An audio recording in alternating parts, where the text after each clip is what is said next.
Hello and welcome to LFC Focus. It is pre-match build-up showtime with the Reds in Carabao Cup action on Wednesday night. And of course, every single time this tournament comes around, we have the long drawn-out conversation about whether or not any of us can actually be bothered with trying to win this competition at all. And I think our opinion of it has been slightly shifted by the fact that since our first season under Jurgen Klopp, where we went all the way to the final, and then the season after that, when we get to the semi-finals, then got knocked out by Southampton over two legs, we've just never really quite seen it as something that's worth putting any time or effort into. And I think some of that is down to the fact that we've had some difficult draws, and that has kind of affected our attitude towards the domestic cups in general, because we've had the same situation in the FA Cup, where if you look back over the last 2 years, up until of course we got the draw against MK Dons, every single domestic cup draw we had got was against another team from the Premier League. And I think you only have to look back to City's cup runs from last season to realise that while, yeah, it was impressive that they got both those trophies, and you can maybe put it down to squad depth as well, I think a hell of a lot of it was down to the fact that they got very, very favourable draws indeed, whereas Liverpool were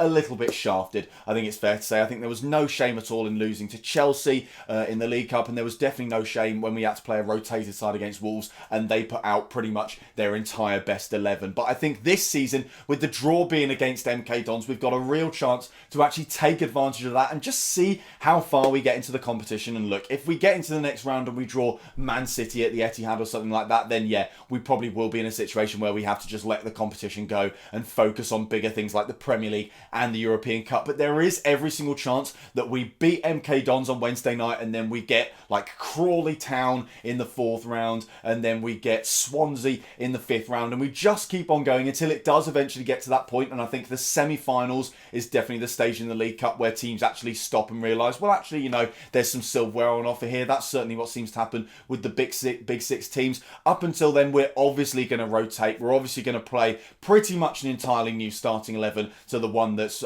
any of them that have been playing so far this season. I'm sorry, I'm looking down there because my notes are down there rather than in the usual place. If you wonder why I keep doing that throughout the video, that's not going to become an ongoing thing. It's just until I fix the printer. But you know, that's all very boring. Let's get back to Liverpool. So it will obviously give us a good chance to get a look at quite a few of the youngsters who have had their playing time limited so far this season. We're now getting into that kind of real meat and drink part of the season where the fixtures come in thick and fast. You do enter into this endless cycle of weekend, midweek with pretty much no rest whatsoever. And also, given how we played against Chelsea, I think it was clear that there was maybe a little bit of fatigue in the legs of most of those first team players. I think the fact that we had to go the distance against Newcastle because of that early goal that put us 1-0 down. Then we obviously had an incredibly tough game in Naples. They were really put through the paces there with the heat as well, and the fact that we ended up losing the game and never really found a proper gear in that match. And then of course the Chelsea game was a little bit of a slog as well, with them getting that goal that made it incredibly stressful for the last 20 minutes or so. So I think all of those first team players really need a rest. So it's going to be lots of youngsters, lots of sort of second string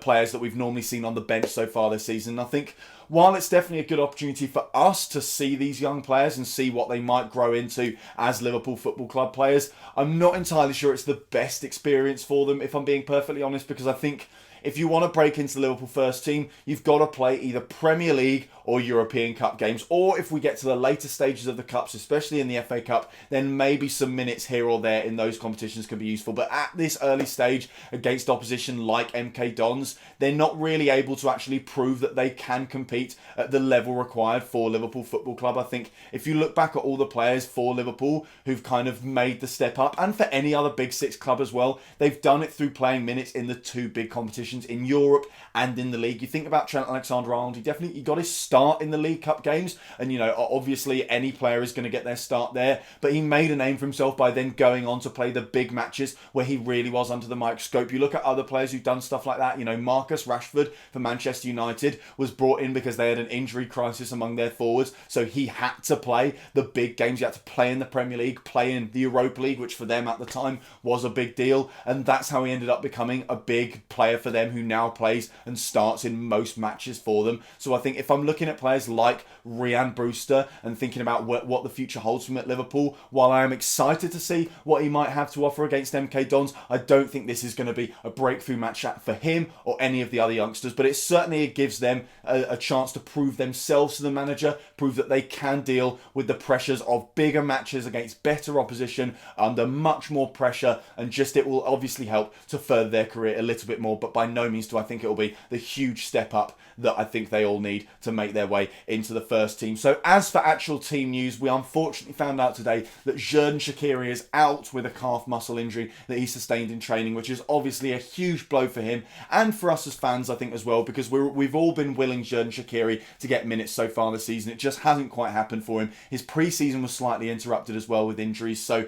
he hasn't really got going, and I think this was definitely the match that we all had earmarked as the one where Xherdan Shaqiri would get a full 90 minutes and would get a chance to shine. I think there's no indication of how long the injury is going to keep him out for. I think the fact that it's just in training and, you know, they haven't actually said that it's going to be like a long-term layoff or anything like that. I think he will be back fairly soon, which is obviously great. And I think with the, you know, succession of games we've got coming up, the fixture list is still pretty packed. We've got Sheffield United at the weekend, then Salzburg in the Champions League in midweek. And I think he definitely gets some sort of opportunity in one of those games. I'd like to see him get a start because I think he is a talented footballer and he offers a little bit of an extra dimension as well in terms of the way he plays. So it's just unfortunate that he won't get the chance to play for us in the game against MK Dons tomorrow night. Apart from that, Naby Keita is back. Pep Lijnders was talking about him in his press conference. Obviously, Jurgen Klopp was away winning the award for the best football coach in the world last night, so he was unable to take part in the press conference, which means Lijnders, one of the assistant coaching staff, took his place and really buttered up Naby Keita when he was talking about him. He said he's back fit, which has surprised him with how quickly he managed to overcome his injury, and he just talked a lot about essentially all the things we say about Naby Keita as well. The fact that he offers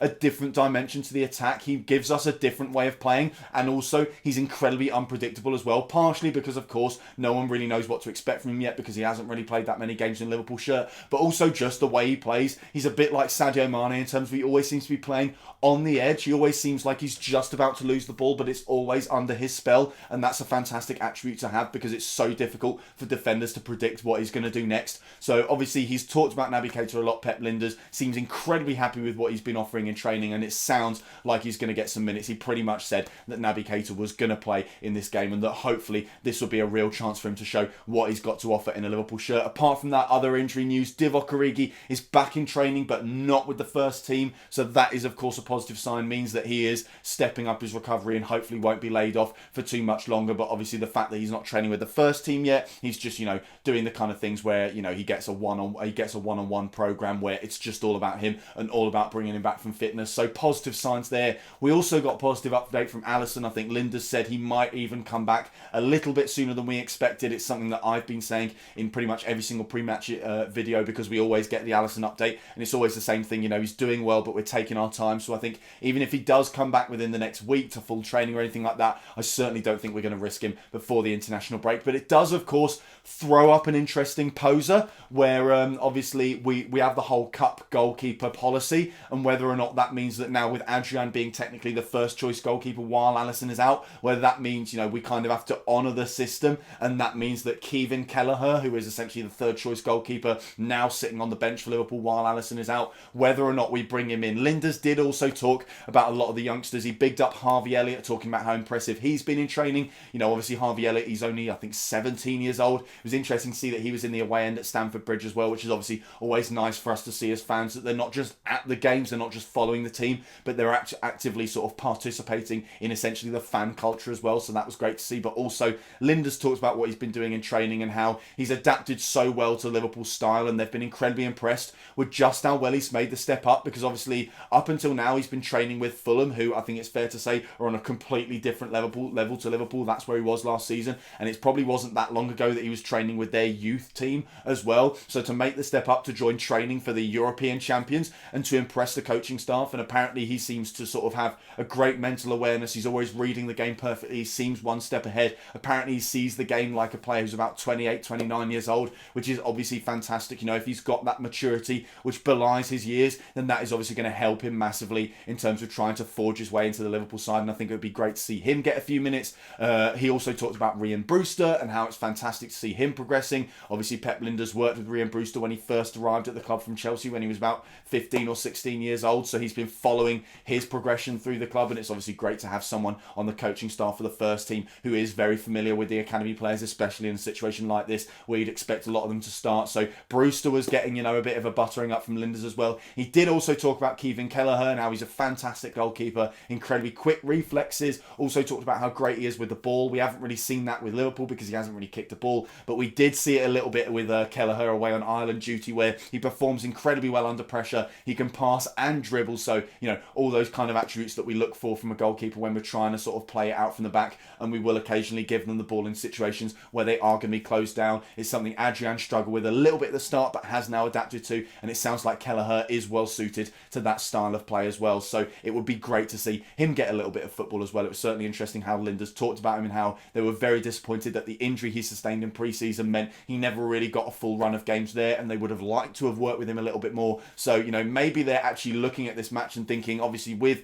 the kind of attitude we seem to show towards the League Cup. I know Jurgen Klopp always talks about how every tournament's important and stuff like that, but you do just have to look at the team selection to realise that some rotation is acceptable and that will always happen, but the way he rotates the team, where he entirely ditches the starting 11 from the game before for these kind of matches, tells you that they're not taking it super seriously. And if we do want to experiment with a few things, then this is definitely the tournament where Liverpool will do so, and I think maybe that's why we might see Kelleher in this game. So as for how I think we're actually going to line up, then I do think it's going to be Kevin Kelleher in goal. I think Adrian gets a little bit of a rest, and obviously with no Alisson around, it will be Kelleher, and that's quite exciting. I think obviously when you have these youth goalkeepers, they always just seem to take up space, and obviously at a club like Liverpool, we're never going to really seem to take the risks of actually promoting a goalkeeper from the youth team, because it's you're always going to have to expect mistakes, and you don't want to have to deal with that when you're playing such high pressure football, especially in a title race where every single point,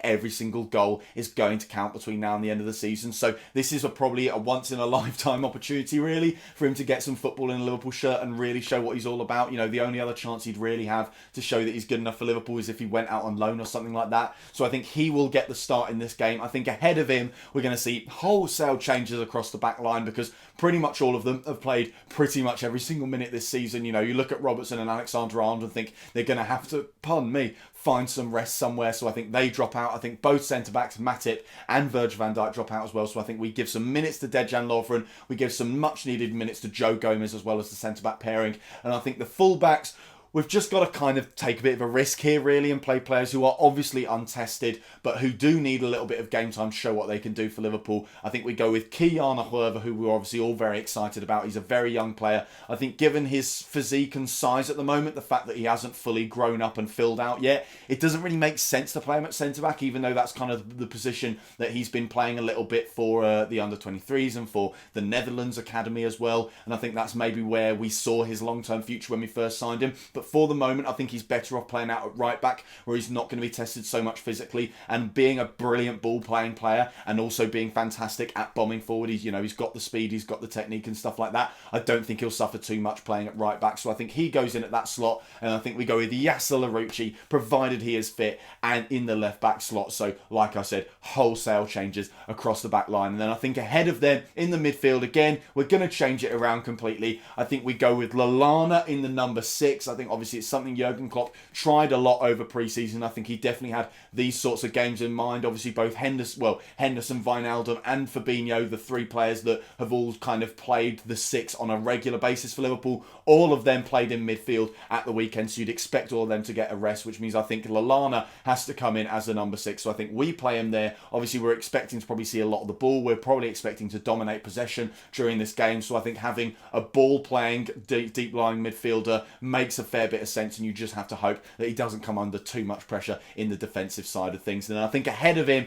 you put James Milner and, who have I written down? Naby Keita as the other one. Obviously, James Milner didn't start at least against Chelsea. Obviously, came off the bench like Adam Lallana. And then Naby Keita returning from injury. It sounded a lot in the press conference like he was going to get a chance in this game, and I think he will definitely be probably the fulcrum for Liverpool in this match. I think he's the one that we're going to try and make everything go through. Like I said, he's a bit of an unknown quantity. We know he's fantastic. Ideally, he wouldn't be playing in these games and he would be starting at the weekend. But as I said, injuries have kind of slowed his progression at Liverpool down. And you just hope that this is the springboard where he can start to really show what he's about. So Naby Keita returns. I think he will be starting in the midfield alongside James Milner with Adam Lallana behind them. And then moving forward to the front three, I think we probably would have gone, if we'd had our way with this, with Shaqiri, Brewster and Harvey Elliott. But obviously with Shaqiri going out, I think Oxlade-Chamberlain has to play. I think maybe if Shaqiri had been available, Ox would have been dropped into the midfield three unless Jurgen Klopp was planning to play him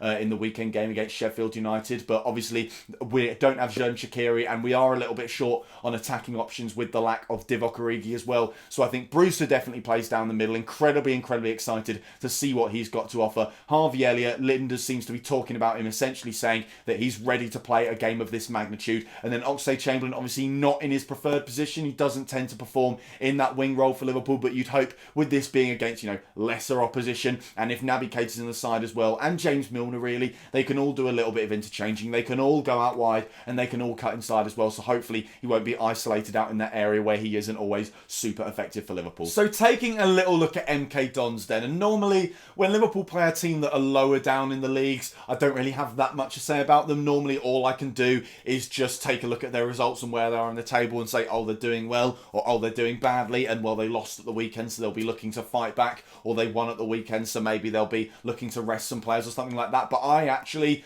went to see MK Dons play against my local team when I'm back home, Southend, in the previous round of the Cup. Unfortunately, at the time, I didn't know that Liverpool were going to be playing MK Dons, otherwise I wouldn't have paid any attention to the Southend performance and would have diverted all my attention to MK Dons. But from what I saw, they looked pretty solid. I mean, they won the game 4-1. Obviously, they won it because that's why they're playing against Liverpool in the third round, but they won it pretty comprehensively as well. I think they were a very solid mix of kind of the strength and the stature that you expect from a lower league team, but at the same time, they weren't absolute groks. They attacked very well. Southend actually tried to sort of put them under a lot of pressure, and where MK Dons really seemed to shine was the last 10 minutes where it was 2-1 to Southend and they suddenly started to counter-attack. They brought on a few players who were really threatening on the break, and they got 2 quick-fire goals that completely put the tie beyond any reasonable doubt. So I think that's something Liverpool have definitely got to watch out for. They have essentially the right combination for a lower league team to come up against us.